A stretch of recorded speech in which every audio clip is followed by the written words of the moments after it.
यह मृत्यु लोक है, वह स्थान जहां हर प्राणी, हर वस्तु, हर जीव एक दिन अपने अस्तित्व का अंत देखता है।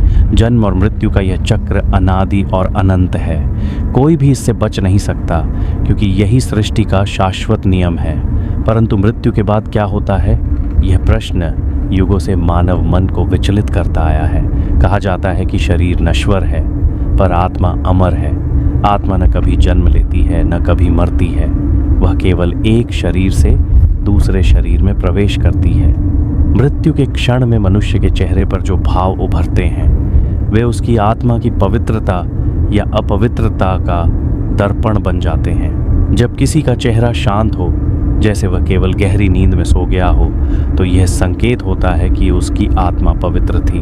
उसने अपने कर्मों का भार उतार दिया, अपने जीवन का उद्देश्य पूर्ण किया, एंड अब वह इस लोक से मुक्त होकर परमात्मा की शरण में विलीन हो गई।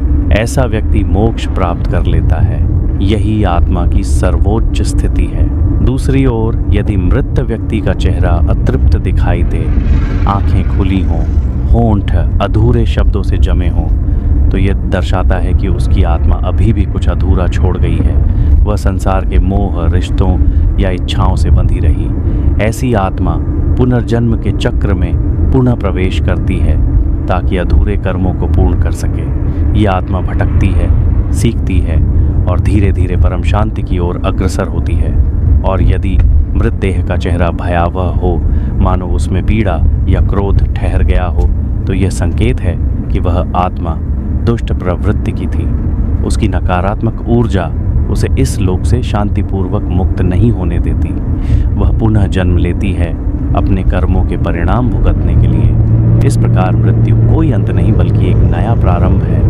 आत्मा के भाव चेहरे पर झलकते हैं, क्योंकि वही चेहरा आत्मा का दर्पण है। जो जीवन में शुद्ध, करुणामयी और सत्य मार्ग पर चलता है, उसकी आत्मा मृत्यु के बाद भी प्रकाश बनकर जग में फैलती है।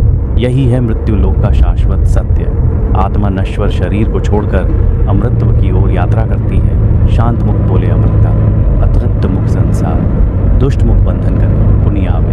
यह बार विशाख का इसका अर्थ है, जब किसी मृत व्यक्ति का चेहरा शांत और सौम्य होता है, तो वह उसकी आत्मा की अमृता का प्रतीक होता है। ऐसी आत्मा मोक्ष प्राप्त करती है।